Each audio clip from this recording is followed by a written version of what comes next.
생명을 살리는 7분 주일 골방 예배를 묵상 기도하심으로 시작하겠습니다.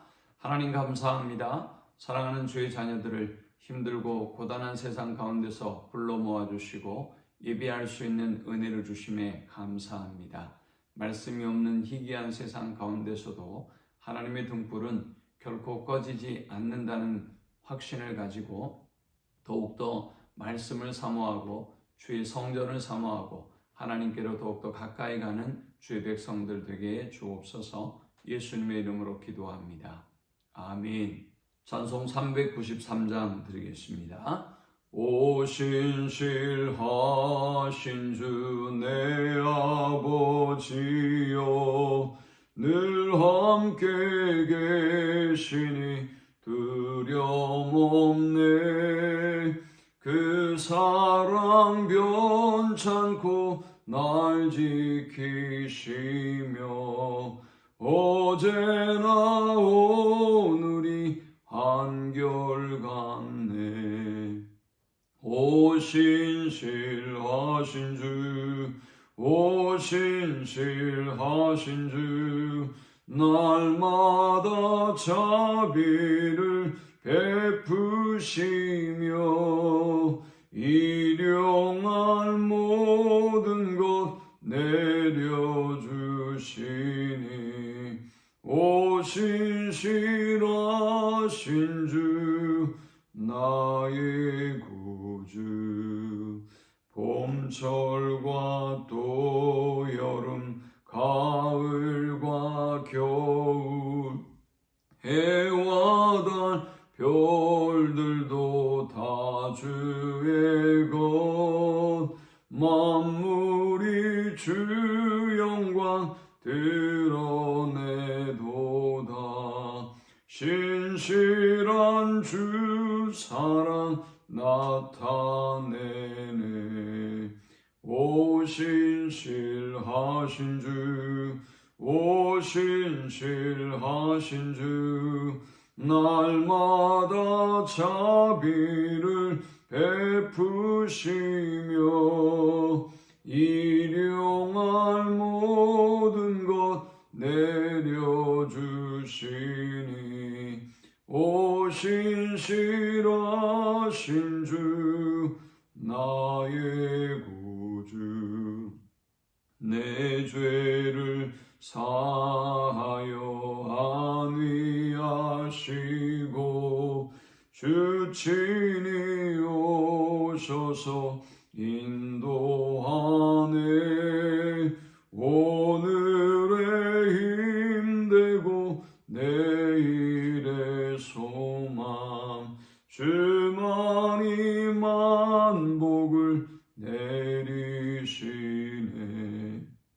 오 신실하신 주, 오 신실하신 주, 날마다 자비를 베푸시며 일용할 모든 것 내려주시니 오 신실하신 주 나의 구주. 오늘 시간에 주시는 살아계신 하나님의 말씀은 구약성경 사무엘상 3장 1절에서 7절의 말씀입니다. 아이 사무엘이 엘리 앞에서 여호와를 섬길 때에는 여호와의 말씀이 희귀하여 이상이 흔히 보이지 않았더라.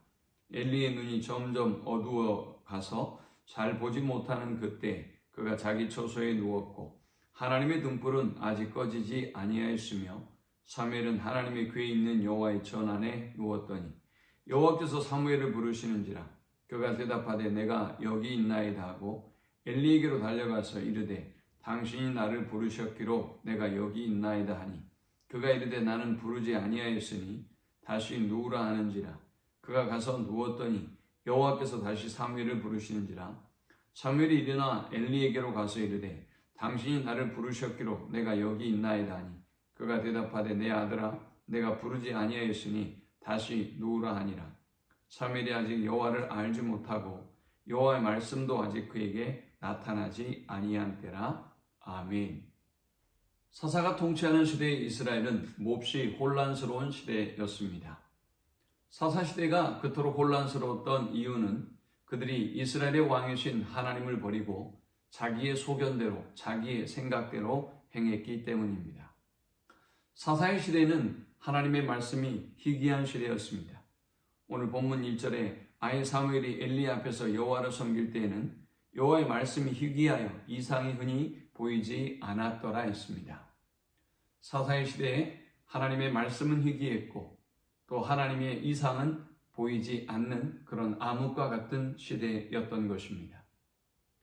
거기에 이스라엘 백성의 깊은 영적인 타락은 엘리뿐만이 아니라 엘리의 두 아들들까지 깊은 영적인 타락과 깊은 영적인 잠에 빠지게 만들었습니다.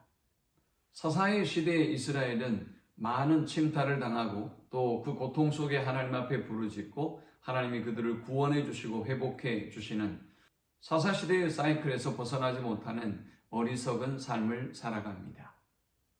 그런데 오늘 본문 3절에서 이렇게 어두운 시대에도 이렇게 교만하고 악한 시대에도 하나님은 아직도 하나님의 등불이 꺼지지 않았다라고 말씀합니다.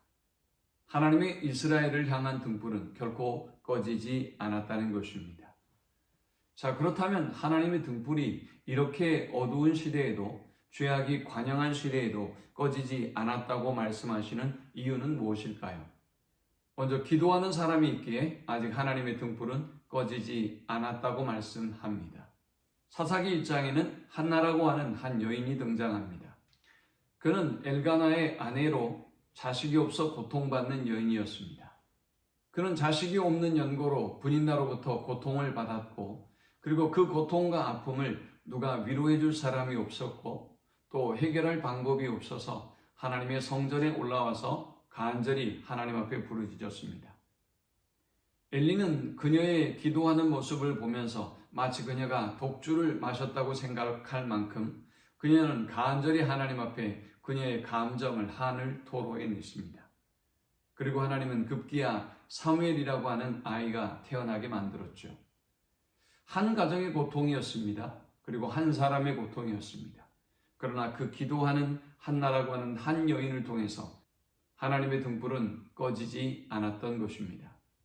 두 번째, 이렇게 암흑과 같은 시대에 하나님의 등불이 꺼지지 않았던 이유는 하나님의 음성을 들을 수 있는 방법을 가르쳐 줄 사람이 있었기에 하나님의 등불은 결코 꺼지지 않았습니다. 엘리 제사장은 늙고 비도 나고 눈이 어두워 가기 시작했습니다. 그는 육적인 눈만 어두워진 것이 아니라 영적인 눈도 어두워지고 또 영적인 귀도 어두워져 갔습니다. 그는 제사장의 직무를 감당하고 있음에도 불구하고 더 이상 하나님의 말씀을 듣지 못하는 안타까운 상황에 처하게 되었습니다.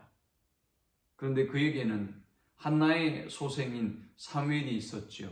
사무엘은 어린 시절부터 하나님의 성전에서 성장하게 되었습니다. 그런 그에게 어느 날 하나님의 음성이 들렸습니다. 사무엘은 아직 여호와를 알지 못하고 여호와의 말씀도 아직 그에게 나타나지 않는 그런 상황이었습니다. 그러므로 하나님의 말씀이 그에게 임한다 할지라도 사무엘은 그것이 하나님의 음성인지 알지 못하고 또 듣는 방법도 알지 못했던 것입니다. 그래서 그는 이 하나님의 음성이 엘리의 음성인 줄 알고 엘리에게 나아갔습니다. 거듭 3번이나 반복해서 엘리에게 나아가자 엘리는 그것이 하나님의 음성임을 깨닫고 하나님의 음성을 들을 수 있는 방법을 사무엘에게 가르쳐 주었습니다. 여러분, 이토록 하나님의 음성을 듣게 하는 세대가 중요한 것입니다. 오늘 우리가 영적으로 눈이 어두워지고 귀가 어두워졌다 할지라도 우리가 다음 세대를 향하여 우리의 자녀들을 향하여 그들이 하나님의 음성을 들을 수 있도록 가르쳐야 되고 또 훈련해야 하는 것입니다.